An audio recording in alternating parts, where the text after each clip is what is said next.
ഏവർക്കും നമസ്കാരം.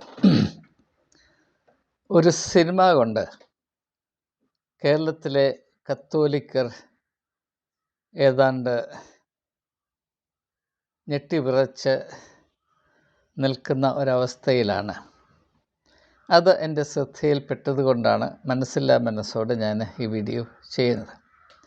ആ സിനിമയുടെ പേര് ഞാൻ കേട്ടത് എമ്പുരാൻ എന്നാണ്. ഞാൻ ആ സിനിമ കണ്ടിട്ടില്ല, കാണാൻ ഉദ്ദേശിക്കുന്നുമില്ല. കാരണം ഞാൻ സിനിമ കാണാതായിട്ട് ഇപ്പോൾ ഏതാണ്ട് 40 വർഷത്തോളമാകുന്നു. സിനിമ കാണാതിരുന്നതുകൊണ്ട് എനിക്ക് എന്തെങ്കിലും നഷ്ടമുണ്ടായി എന്നെനിക്കിന്നുവരെ തോന്നിയിട്ടില്ല. സിനിമ കാണുന്നതുകൊണ്ട് എന്തെങ്കിലും പ്രയോജനമുണ്ടെന്നും എനിക്ക് തോന്നാറില്ല. മാത്രവുമല്ല, അത്രയും നേരം ഒരു സിനിമ കണ്ടിരിക്കാനുള്ള ക്ഷമ എനിക്കില്ല. കാരണം ഈ കാണിക്കുന്നത് മുഴുവനും അയാഥാർത്ഥ്യങ്ങളാണ്. യാഥാർത്ഥ്യത്തോട് ചേർന്ന് നിൽക്കുന്ന ഒന്നും തന്നെ അതിലില്ല. ഇത് മിഥ്യയുടെ ഒരു ലോകത്തെ അവതരിപ്പിച്ച് മനുഷ്യരെ അല്പസമയം അതിൻ്റെ സ്വാധീന പരിധിയിൽ നിർത്തി അവർക്ക് ഏതോ ആശ്വാസം പകർന്നു കൊടുക്കുന്നു എന്ന പ്രഹസനത്തിൽ അതുകൊണ്ട് ഭീമമായ ലാഭമുണ്ടാക്കുന്നു, അല്ലെങ്കിൽ ഭീമമായ നഷ്ടം വിളിച്ചു വരുത്തുന്നു. ഇങ്ങനെയുള്ളൊരു പ്രവർത്തനത്തിൻ്റെ മേഖലയാണിത് എന്നതുകൊണ്ട് എനിക്ക് സിനിമാ ലോകത്തോട് വലിയ പ്രതിപത്തി ഒരു കാലത്തും ഉണ്ടായിരുന്നില്ല, ഇപ്പോൾ തീരെയുമില്ല. എന്നാൽ ഇതൊരു വലിയ പ്രശ്നമായിട്ട് കത്തോലിക്ക സഭ പ്രത്യേകിച്ച് മാറത്തടിച്ച് അതിനെ പ്രതിരോധിക്കാൻ ശ്രമിക്കുന്നത് കൊണ്ട് ചില കാര്യങ്ങൾ അതിന് നിങ്ങളുമായി പങ്കിടാൻ പോവുകയാണ്. പ്രത്യേകിച്ച് ഫാദർ ടോം ഒളികരോട്ട് എന്ന് പറയുന്ന ഒരു നല്ല സുമുഖനായ ഒരച്ഛൻ, നന്നായി സംസാരിക്കും. അദ്ദേഹത്തെ സുദീർഘമായി ഇൻ്റർവ്യൂ ചെയ്ത ഒരു പരിപാടി സാമൂഹ്യ മാധ്യമത്തിൽ ഇപ്പോൾ വളരെയധികം ആയിരിക്കുന്നത് കൊണ്ട്, അത് അനേകം ആളുകൾ കാണുന്നത് കൊണ്ടും അതിനെ ആസ്പദമാക്കിയാണ് ഞാൻ ഈ വീഡിയോ ചെയ്യുന്നത്. അല്ല, ഞാൻ ഈ ഫിലിം കണ്ടിട്ടില്ല, കാണാൻ ഉദ്ദേശിക്കുന്നതുമില്ല. അപ്പോൾ ആദ്യമായി എനിക്ക് പറയാനുള്ളത്, ഈ സിനിമ എന്ന ഈ ഒരു എൻ്റർടൈൻമെൻറ്റ് മീഡിയം അത് അർഹിക്കുന്ന പ്രാധാന്യം മാത്രമേ കൊടുക്കാവൂ. ഒരു അനുഭവം പറഞ്ഞാൽ, ഞാൻ ഡൽഹിയിലായിരിക്കുമ്പോൾ അനേക നാളുകൾക്ക് മുൻപ് ഡവിഞ്ചി കോഡ്, ഡാൻ ബ്രൗണിൻ്റെ ഡവിഞ്ചി കോഡിനെ ആസ്പദമാക്കി ഒരു സിനിമ ഉണ്ടായി. അതിനെപ്പറ്റി കത്തോലിക്ക സഭ വളരെ ശക്തമായി പ്രതിഷേധിക്കുകയും ഇത് ഇവിടെ പ്രദർശിപ്പിക്കാൻ അനുവദിക്കരുത് എന്ന് പറഞ്ഞ് സെൻട്രൽ ഗവൺമെൻറ്റിൻ്റെ ഇൻഫർമേഷൻ ബ്രോഡ്കാസ്റ്റിംഗ് മിനിസ്ട്രിയിൽ വളരെയധികം പരാതി കൊടുക്കുകയും സ്വാധീനം ചെയ്യുമൊക്കെ ചെയ്ത സമയത്ത് അന്നത്തെ മിനിസ്റ്ററായിരുന്ന പ്രിയരഞ്ജൻ ദാസ് മുൻഷി അദ്ദേഹം ആ ഫിലിം റിവ്യൂ ചെയ്യാനായിട്ടൊരു 10 അംഗ കമ്മീഷനെ നിയമിച്ചു. അതിൽ 9 പേരും കത്തോലിക്കരും, ഞാൻ മാത്രം കത്തോലിക്കനല്ലാത്ത വ്യക്തിയുമായിരുന്നു. ഞങ്ങൾ ആ സിനിമ കണ്ടു. അപ്പോൾ അതിനുശേഷം മിനിസ്റ്റർ ചോദിച്ചു, ഇതിനെപ്പറ്റിയുള്ള നിങ്ങളുടെ അഭിപ്രായം എന്താണ്? ഞാൻ പെട്ടെന്ന് പറഞ്ഞു, ഇപ്പോൾ പറയണ്ട, എഴുതി തന്നാൽ മതി, ഓരോരുത്തരും അവരുടേതായ അഭിപ്രായം വേറിട്ട് എഴുതട്ടെ. ഞാൻ പറഞ്ഞു, അത് വേണ്ട, ഞങ്ങൾ പൊതുവായ ഒരു ചർച്ച നടത്തി ഒരു എല്ലാവരുടെയും അഭിപ്രായം ക്രോഡീകരിച്ച് ഒരു പൊതുവായ പ്രതികരണം നൽകാം. അപ്പോൾ അദ്ദേഹം പറഞ്ഞു, താങ്കൾ തന്നെ അതിൻ്റെ ചുമലെടുക്കണം. അങ്ങനെ ആ കമ്മിറ്റിയുടെ കോർഡിനേറ്റർ ഞാനായി. പിറ്റേ ദിവസം ഞാൻ CBCI ഓഫീസിലൊരു മീറ്റിംഗ് വിളിച്ചു കൂട്ടി സംസാരിച്ചു. അപ്പോൾ അതിൽ കൂടെ ഈ പ്രതിഷേധിക്കുന്നതിൽ അർത്ഥമില്ല, പ്രതിഷേധിക്കുന്നതിൽ കൂടെ നമ്മൾ ഈ പ്രശ്നത്തെ കൂടുതൽ വഷളാക്കുകയാണ് എന്ന് സാമാന്യം ചിന്തിക്കാൻ കഴിവുണ്ടായിരുന്ന കത്തോലിക്ക പുരോഹിതരായ മറ്റ് 9 അംഗങ്ങളെയും ഞാൻ മനസ്സിലാക്കിയപ്പോൾ അവരത് സമ്മതിക്കുകയും ഈ സിനിമയെ യാതൊരു വെട്ടിക്കുറച്ചിലുമില്ലാതെ അതുപോലെ തന്നെ സ്ക്രീൻ ചെയ്യുന്നതിന് സമ്മതമാണ് എന്ന് ഞങ്ങൾ എഴുതി കൊടുക്കുകയും ചെയ്തു. അങ്ങനെ ഡാൻ ബ്രൗണിൻ്റെ ഡവിഞ്ചി കോഡ് എന്ന് പറയുന്ന സിനിമ, അതിനകത്ത് യേശു ക്രിസ്തു മഗ്ദല മറിയക്കാരി സ്ത്രീയോട്, ഒരു പുരുഷന് സ്ത്രീയോട് തോന്നുന്ന തരത്തിലുള്ള സ്നേഹമുണ്ടായിരുന്നു എന്ന സൂചനയാണ്, അല്ലെങ്കിൽ ഒരു ഇൻസിനുവേഷനാണ്. അതുകൊണ്ട് കത്തോലിക്ക സഭ പപ്പടം പോലെ പൊടിഞ്ഞു പോകുമെന്നൊക്കെ വിചാരിച്ചിരുന്ന കത്തോലിക്ക പുരോഹിതന്മാർ എൻ്റെ കാരണം വിശദീകരിച്ച് കൊടുത്തപ്പോൾ അവരത് ആ ഒരു നിലപാട് ഉപേക്ഷിച്ചു. ഞാൻ അവരോട് എന്നും കടപ്പാടുള്ളവനാണ്. കാരണം പൊതുരംഗത്ത് നമ്മൾ വന്നിങ്ങനെ പരാതിയുമായിട്ടിരുന്ന് മാറത്തടിച്ച് വിലപിക്കുമ്പോൾ നമുക്ക് നമ്മുടെ സ്റ്റാൻഡേർഡ് ഇല്ലാത്ത ഒരവസ്ഥയിലേക്ക് കടന്നു പോവുകയാണെന്ന് തിരിച്ചറിയുക. അതുകൊണ്ട് ദയവായി ഈ അനാവശ്യമായ രോദനങ്ങൾ ഒഴിവാക്കാൻ ഏവരും ശ്രമിക്കണമെന്ന് ഞാൻ അപേക്ഷിക്കുകയാണ്. ഒരു സിനിമ മിഥ്യയുടെ ലോകമാണ്. അവിടെ ആളുകൾ പോകുന്നത് ഏതാണ്ട് വലിയ അറിവ് സമ്പാദിക്കാനോ അതിൽ കൂടെ ഒരു വിശ്വാസ സമൂഹത്തിനെതിരെ ബോംബ് നിർമ്മിക്കാനോ ഒന്നുമല്ല. ആളുകൾ കാണുന്ന കാര്യം സിനിമ കൊട്ടകയിൽ നിന്ന് വെളി വരുന്നതിന് മുമ്പ് അവർ മറന്നു കളയും. അതിനൊന്നും നിലനിൽപ്പില്ല. പിന്നെ നാം വിശ്വസിക്കുന്നതാണ് സത്യം മാത്രമേ സ്ഥായിയായി നിൽക്കുകയുള്ളൂ. ഈ പറയുന്നത് അവതരിപ്പിക്കുന്ന അസത്യമാണെങ്കിൽ അത് പുക പോലെ മാഞ്ഞു പോകുമെങ്കിൽ അതിനെപ്പറ്റി എന്തിനാണ് ഈ കിടന്ന് വിലപിക്കുന്നത്? എന്തിനാണ് ഈ ഭ്രാന്ത് പിടിച്ചതുപോലെ ജൽപ്പിക്കുന്നത് എന്നൊരു ചെറിയ ചോദ്യം എനിക്കുണ്ട്. ഇനിയിപ്പം ഈ ഫാദർ ടോമിൻ്റെ ചില പ്രതികരണങ്ങൾ മാത്രം, അതെല്ലാമില്ല, ചില പ്രതികരണങ്ങൾ മാത്രം നിങ്ങളുടെ ശ്രദ്ധയിൽപ്പെടുത്തി ചില കാര്യങ്ങൾ ബോധ്യപ്പെടുത്തി ഈ ചിന്തയെ അവസാനിപ്പിക്കുക. അദ്ദേഹം പറയുന്നത്, ഈ എമ്പുരാൻ എന്ന് പറയുന്ന പടം, സിനിമ, അത് ലൂസിഫറിനെ മഹത്വീകരിക്കുന്നു. ലൂസിഫറിനെ ഗ്ലോറിഫൈ ചെയ്യുന്നു. ഇതാണ് അദ്ദേഹത്തിൻ്റെ ആദ്യത്തെ ഏറ്റവും വലിയ പരാതി. എന്നെ കേൾക്കുന്ന സഹോദരങ്ങളെ, ക്രിസ്തീയ സഹോദരങ്ങളെ, ഞാൻ നിങ്ങളോടൊന്ന് ചോദിക്കട്ടെ, കൈകൂപ്പി ചോദിക്കട്ടെ, ലൂസിഫറിനെ ഗ്ലോറിഫൈ ചെയ്യുന്നത് സിനിമ മാത്രമാണോ? എങ്ങനെയാണ് ലൂസിഫറിനെ ഗ്ലോറിഫൈ ചെയ്യുന്നത്? നമുക്ക് വേണമെങ്കിൽ പറയാം, സുവിശേഷം സാത്താനെ ഗ്ലോറിഫൈ ചെയ്യുന്നുണ്ടോ? ഉണ്ടെന്ന് വേണമെങ്കിൽ പറയാം. കാരണം യേശുവിനെ മരുഭൂമിയിൽ പരീക്ഷിക്കുന്നത് ആരാണ്? സാത്താനാണ്. ആ അവസ്ഥയിൽ യേശുവിൻ്റെ മേൽ സാത്താൻ അവൻ അധികാരമുണ്ട് എന്ന വിധത്തിൽ പ്രവർത്തിക്കുകയല്ലേ. അവന് തോന്നിയിടത്തൊക്കെ യേശുവിനെ കൊണ്ടുപോകുന്നില്ലേ? അത് മാത്രമല്ല ഇന്നത്തെ വിഷയം.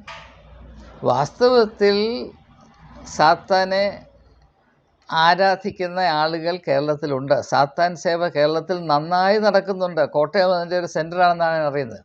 അതിനെപ്പറ്റി ആരെങ്കിലും ഈ പറയുന്ന ഫാദർ ടോമോ കത്തോലിക്ക സഭയിലെ ഏതെങ്കിലും മെത്രാന്മാരോ അച്ഛന്മാരോ ഒരു പ്രയാസം പ്രകടിപ്പിച്ച് നിങ്ങൾ കേട്ടിട്ടുണ്ടോ? അത് വിലക്കണമെന്ന് ആരാരും പറഞ്ഞ് കേട്ടിട്ടുണ്ടോ? ഇല്ല. എന്തുകൊണ്ടാണ് ഇല്ല എന്ന് ഞാൻ പറഞ്ഞുതരാം.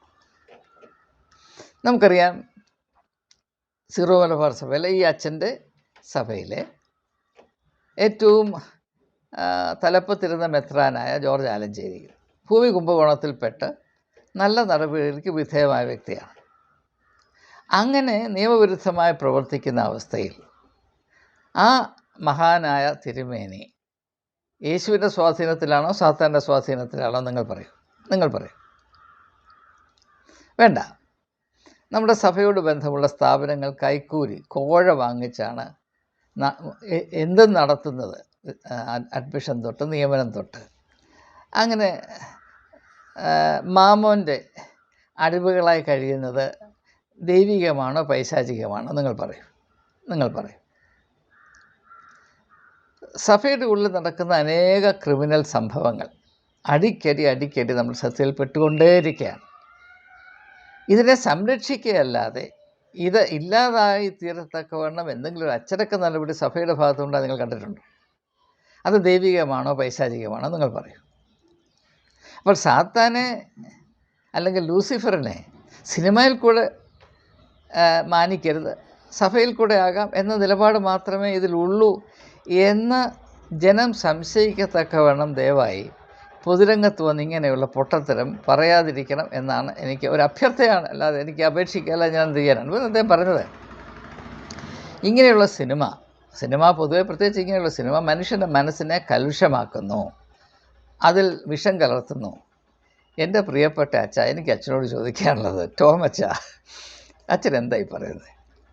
മനുഷ്യരുടെ മനസ്സിൽ വിഷം കലർത്തുന്നത് സിനിമയാണോ സഭയാണോ? ഇപ്പോൾ നിങ്ങൾ സീറോ മലബാർ സഭയിലെ കുർബാന തർക്കമൊന്ന് എടുത്തു നോക്കി. സിനഡ് ഭാഗം ഒരു വശത്ത്, സാധാരണക്കാരുടെ ഭാഗം മറ്റൊരു വശത്ത്. ഇവരങ്ങോട്ടും ഇങ്ങോട്ടും വിഷമല്ലേ തുപ്പുന്നത്? ഈ വിഷം തുപ്പണമെങ്കിൽ ഉള്ളിൽ വിഷം ഉണ്ടായിട്ടല്ലേ തുപ്പുന്നത്. ഈ വിഷം ആരുണ്ടാക്കിയതാണ്? സിനിമ ഉണ്ടാക്കിയതാണോ? അതോ സഭ ഉണ്ടാക്കിയതാണോ? ആരുണ്ടാക്കിയതാണ് ഈ വിഷം? എന്താണ് ഈ പറയുന്നത്? ഇപ്പോൾ ഓർത്തഡോക്സ് യാക്കോബ തർക്കം നമുക്കറിയാം. പരസ്പരം കണ്ടാൽ കടിച്ചു തിന്നും. അത് വിഷമല്ലേ? അങ്ങനെ അവരായിത്തീർന്ന സിനിമയുടെ സ്വാധീനം കൊണ്ടാണോ അതോ സഭയുടെ പ്രത്യേകമായ സംസ്കാരം കൊണ്ടാണോ? ദയവായി ഉത്തരം പറയൂ, ചിന്തിക്കൂ. തലച്ചോറെന്ന് പറഞ്ഞൊരു കാര്യം, വയറ്റിലോട്ട് പോകുന്ന ചോറ് പോലെ തലച്ചോറും ഉണ്ടല്ലോ, അത് വല്ലപ്പോഴും ഉപയോഗിച്ചുകൂടെ? ഇതാരെ കളിപ്പിക്കാനാണ്? പിന്നെ അദ്ദേഹം പറയുന്നത്, അപ്പോൾ എന്തുകൊണ്ടാണ്, അപ്പോൾ ഇദ്ദേഹത്തെ ഇൻ്റർവ്യൂ ചെയ്യുന്ന അദ്ദേഹം ചോദിച്ചപ്പം ഇങ്ങനെ നമുക്ക് അഭിപ്രായ സ്വാതന്ത്ര്യം, അപ്പോൾ അദ്ദേഹം പറയുന്നത് ഈ സിനിമാക്കാർക്ക് ആവിഷ്കാര സ്വാതന്ത്ര്യം ഉള്ളതുപോലെ നമുക്ക് വിമർശന സ്വാതന്ത്ര്യം വേണം. അത് കേട്ടപ്പോൾ എനിക്ക് വലിയ സന്തോഷം തോന്നി. പക്ഷേ എനിക്ക് ചോദിക്കാനുള്ളത്, എൻ്റെ അച്ചോ സഭയുടെ ഉള്ളിൽ ആർക്കെങ്കിലും വിമർശനത്തിൻ്റെ വിദൂര സ്വഭാവങ്ങളുടെ വാക്ക് പറയാനുള്ള സ്വാതന്ത്ര്യമുണ്ടോ? ഏതെങ്കിലും സഭയിൽ, നിങ്ങളുടെ സഭയിൽ പ്രത്യേകിച്ച്? ഒരു വിശ്വാസിക്ക്, കത്തോലിക്ക വിശ്വാസിക്ക് കത്തോലിക്ക അധികാരത്തെയോ കത്തോലിക്ക ആചാരത്തെയോ കത്തോലിക്ക പരിപാടികളെയോ വിമർശിച്ച് സംസാരിക്കാനുള്ള അവകാശം നിങ്ങൾ അനുവദിക്കുമോ?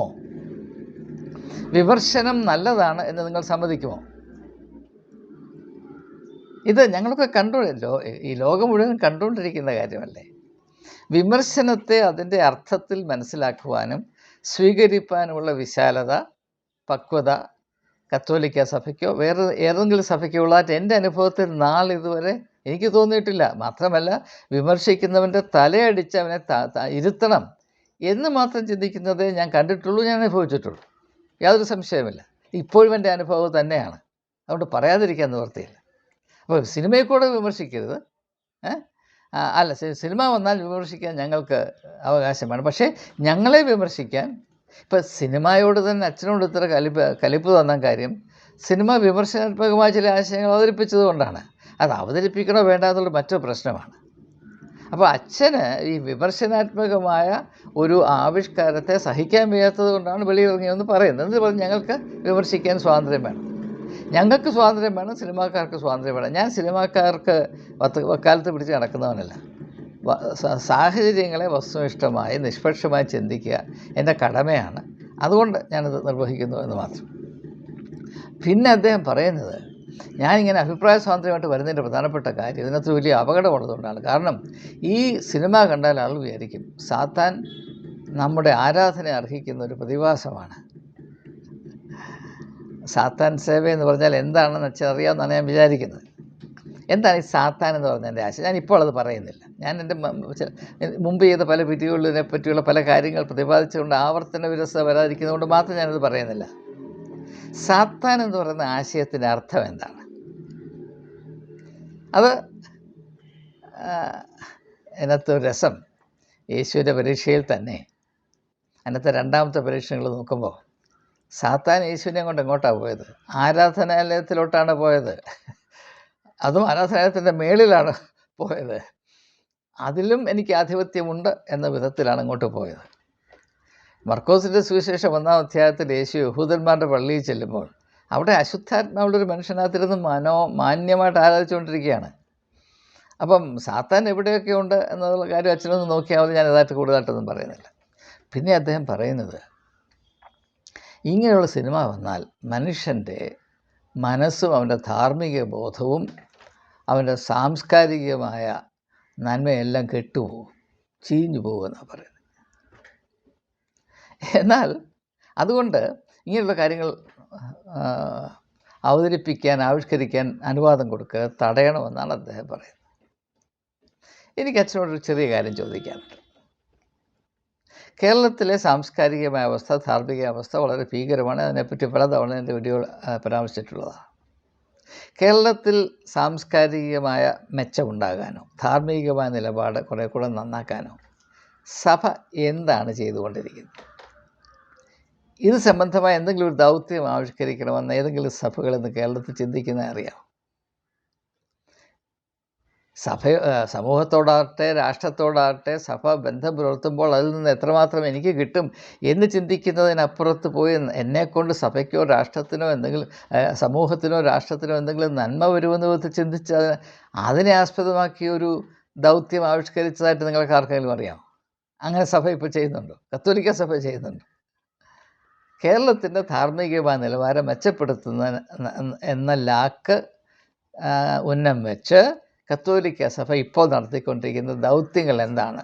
അതിലൊരു ദൗത്യം അച്ഛനൊന്ന് പറഞ്ഞാൽ മതി, ഞാൻ വന്ദിക്കുന്നതായിരിക്കും. അപ്പോൾ സഭകൾ തന്നെ വളരുന്നത് ഒരു സമൂഹത്തിൽ സ്ഥിതി ചെയ്യുന്ന ധാർമ്മികവും സാംസ്കാരികവും മാനുഷികവുമായ തകരാറിൻ്റെ കൊയ്ത്തുകൊണ്ടാണ്. അതുകൊണ്ടാണ് പുരോഹിതന്മാർ മനുഷ്യ കാണും, നീ പാപിയാണ്, നീ പാപിയാണ്, നീ പാപിയാണ്, നീ ഗോപിയാണെന്ന് പറഞ്ഞുകൊണ്ടിരിക്കുന്നത്. കാരണം മനുഷ്യൻ പാപിയാണ്. മനുഷ്യത്തിൻ്റെ പാപത്തിൻ്റെ കൊയ്ത്തുകൊണ്ടാണ് സഭകൾ പണം ഉണ്ടാക്കുന്നത്. ഇപ്പം മനുഷ്യർ പാപിയല്ലെങ്കിൽ പള്ളികൾ അടച്ചു പൂട്ടേണ്ടി വരും. അതാണ് ഇന്നത്തെ സത്യം. അതുകൊണ്ട് മാത്രമാണ് പുരോഹിതന്മാർ ആളുകളെ കാണുമ്പോൾ അവർ പാപികൾ, അവരുടെ പരിശുദ്ധന്മാരും ബാക്കിയുള്ളവരും പാപികൾ. നീ പാപിയാണ്, നീ വന്ന് കുമ്പസാരിച്ചോണം. പുരുഷന്മാർ പോലും സാരി എടുത്ത് കുമ്പസാരിച്ചോണം എന്നാണ് പറയുന്നത്. എന്തിനാണ് ഈ കുമ്പസാരം? ആരുടെ മുമ്പിലാണ് കുമ്പസാരിക്കേണ്ടത്? ആരോടാണ് മനുഷ്യൻ പാപം ചെയ്യുന്നത്? മനുഷ്യൻ്റെ പാപം അതിൻ്റെ പാപപരിഹാരമായിട്ട് എന്തെങ്കിലും ചെയ്യാൻ ഈ കുപ്പായം വിട്ടുകൊണ്ടിരിക്കുന്ന ആളുകൾക്ക് എന്താണ് അവകാശം? അപ്പം സമൂഹത്തിലെ അധപ്പതനം മാറ്റത്തക്കവണ്ണം ഒരു ഇടപെടൽ ഒരു സഭയുടെ പക്ഷത്തു നിന്ന് ഞാൻ പ്രതീക്ഷിക്കുന്നില്ല. കാരണം അധപ്പതനമാണ് മതപരവും സഭാപരവുമായ എല്ലാ പ്രസ്ഥാനങ്ങൾക്കും വളരാനുള്ള വളം അത് തന്നെയാണ്. മനുഷ്യൻ യഥാർത്ഥത്തിൽ മനുഷ്യത്വത്തോടുകൂടെ ദൈവഭയത്തിൽ ജീവിക്കുന്ന ഒരു സമൂഹത്തിൽ ഒരു മതത്തിനും വളരുവാനും പ്രത്യേകിച്ച് ഒരു സഭയ്ക്കും പണം ഉണ്ടാക്കുവാനും സാധ്യമല്ല. ഇതാണ് സത്യം. കേൾക്കാൻ ചെവിയുള്ളവൻ കേൾക്കട്ടെ. പിന്നെ അച്ഛനും അച്ഛനെ പോലുള്ളവരും ചിന്തിക്കേണ്ടത്, വാസ്തവത്തിലൊരു സിനിമയുടെ ഒരു പടം വെറും പടമല്ലയോ അച്ഛാ? ഇതൊരു പടമല്ലേ? അതിൻ്റെ ശക്തി എന്താണ്? ഇപ്പം അച്ഛൻ ഭയപ്പെടുന്നതിനൊരു കാര്യമുണ്ട്. എന്താണെന്നറിയാം? ക്രിസ്ത്യാനികൾ, പ്രത്യേകിച്ച് അച്ഛൻ്റെ അങ്കലാപ്പിൻ്റെ വെളിച്ചത്തിൽ ഞാൻ പറയുകയാണ്, കത്തോലിക്കർ, അതായത് സീറോ മലബാർ സഭയിലെ കത്തോലിക്കർ വെറും അല്പാത്മാക്കളാണ്. അവർ സിനിമ കണ്ടാൽ അവരുടെ വിശ്വാസം മുഴുവനും അങ്ങ് പുകയായി പോകും എന്നാണ് അച്ഛൻ്റെ വിചാരം. അതെന്ത് വിശ്വാസമാണ് വെച്ചോ? ഒരു സിനിമ കണ്ടാൽ തകർന്നു പോകുന്ന പപ്പടമാണോ കത്തോലിക്കൻ്റെ വിശ്വാസം? അച്ഛൻ മനസ്സിലാക്കേണ്ട ഒരു കാര്യം, അച്ഛൻ നല്ല വിദ്യാഭ്യാസവും വിവേകവും സൗന്ദര്യമുള്ളത് കൊണ്ട് ഞാൻ പറയുകയാണ്. സൗന്ദര്യം തന്നെ ദൈവത്തിൻ്റെ ഒരു ദാനമാണ്. അച്ഛൻ്റെ സൗന്ദര്യം കണ്ടപ്പോൾ എനിക്ക് കൊതി വന്നു. എന്നെ കേൾക്കുന്ന ഏവരും അച്ഛൻ്റെ വീഡിയോ നിങ്ങൾ കാണണം. മറ്റൊന്നുമല്ല, അച്ഛൻ്റെ മുഖം കണ്ടാൽ, ഞാൻ അല്പനേരം സന്തോഷിച്ചിരുന്നു. നല്ല മുഖം കണ്ടാൽ വളരെ നമ്മുടെ ഹൃദയത്തെ അതുപോലെ ആകർഷിക്കുന്ന കാന്തശക്തിയുള്ള ക്രാന്തശീലനായ ഒരു സമുന്നത പുരോഹിതനെ പറ്റിയാണ് ഞാൻ പരാമർശിക്കുന്നത്. അപ്പോൾ അത് അച്ഛൻ മനസ്സിലാക്കേണ്ട ഒരു കാര്യം, ബാഹ്യശക്തികൾ ഒരു വിശ്വാസിയുടെ മേൽ ചെലുത്തുന്ന സമ്മർദ്ദം അതെത്രമാത്രം അപകടമായി തീരും എന്ന് തീരുമാനിക്കുന്നത് ആ ബാഹ്യശക്തിയുടെ മാത്രം കഴിവുകൊണ്ടല്ല. ആരുടെ മേലാണോ ഇത് പതിക്കുന്നത് ആ വ്യക്തിയുടെ ബലഹീനത കൊണ്ടാണ് പ്രധാനമായും എന്തെങ്കിലും കുഴപ്പമുണ്ടാകുന്നത്. ഇപ്പോൾ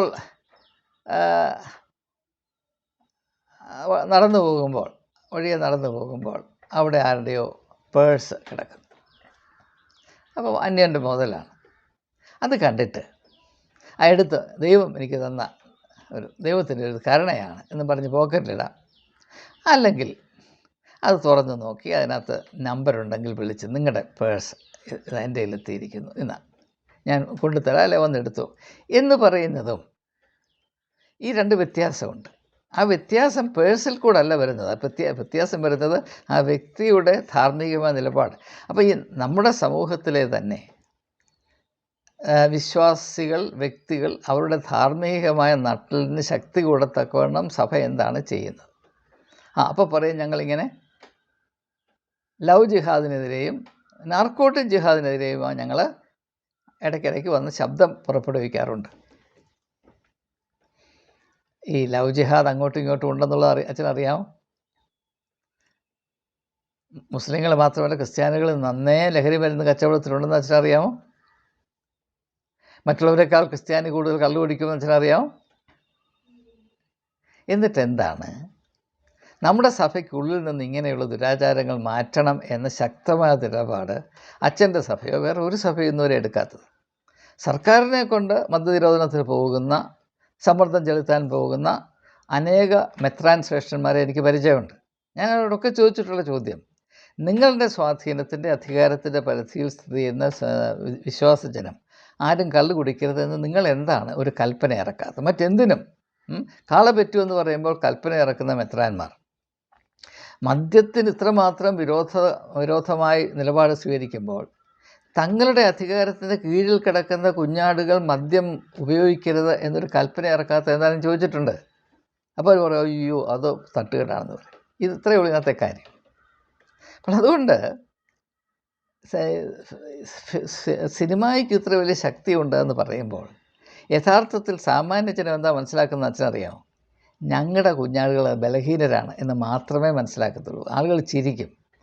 ഇതെങ്കിലും മനസ്സിലാക്കാനുള്ളൊരു ഒരു സാമാന്യ ബുദ്ധി അച്ഛനുണ്ട്. പക്ഷേ ഉള്ള ബുദ്ധി അച്ഛൻ മറച്ചു വെച്ചുകൊണ്ടാണ് സംസാരിക്കുന്നത്. കാരണം സഭയുടെ സന്ധിപ്പിൽ സഭയുടെ ശമ്പളം വാങ്ങിച്ച് കഴിയുമ്പോൾ ഇങ്ങനെയൊക്കെ പറഞ്ഞേ മതിയാകും. അതുകൊണ്ട് അച്ഛനോടുള്ള അനുകമ്പയുണ്ട് ഇല്ലെന്ന് ഞാൻ പറയുന്നത്.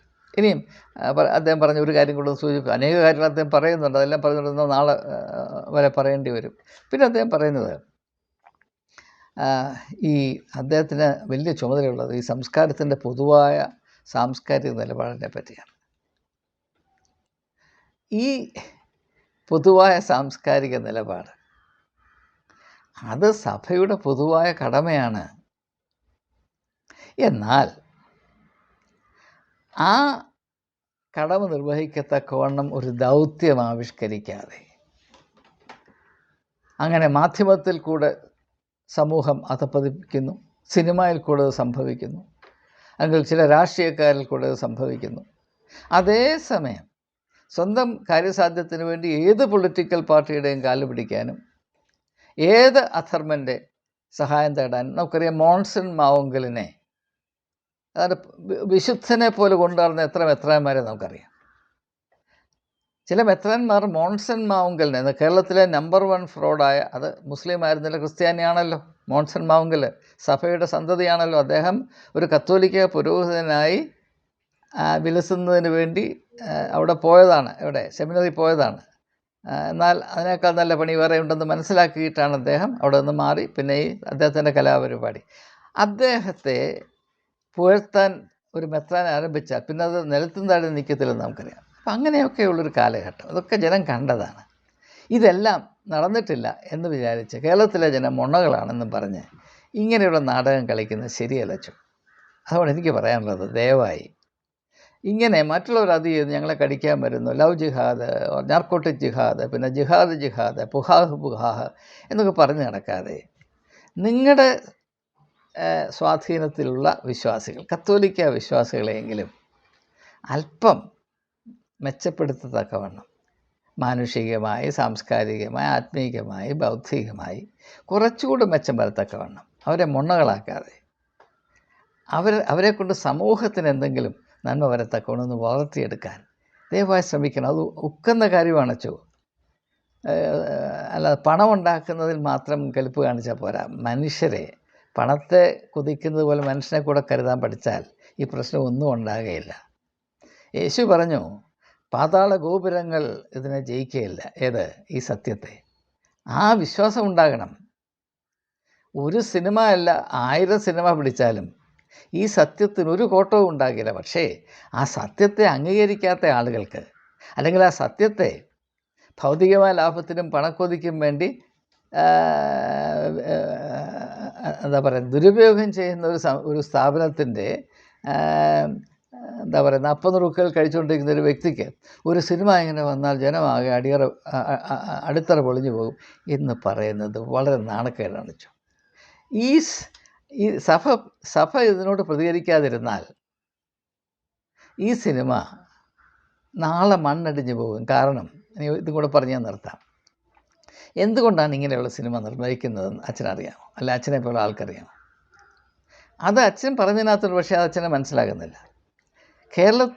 ഭാരതത്തിൽ പൊതുവെ, പ്രത്യേകിച്ച് കേരളത്തിൽ സാംസ്കാരികമായ വലിയ അധപ്പതനം സംഭവിച്ചു കഴിഞ്ഞു. അതുകൊണ്ട് തന്നെ കലാപരമായ മേന്മ കൊണ്ട് കാണികളെ തിയേറ്ററുകളിലേക്ക് ആകർഷിക്കാനുള്ള കഴിവ് ഇന്നത്തെ സിനിമ ഉണ്ടാക്കുന്നവർക്കും ഡയറക്ടേഴ്സിനുമൊക്കെ വളരെ കുറവാണ്.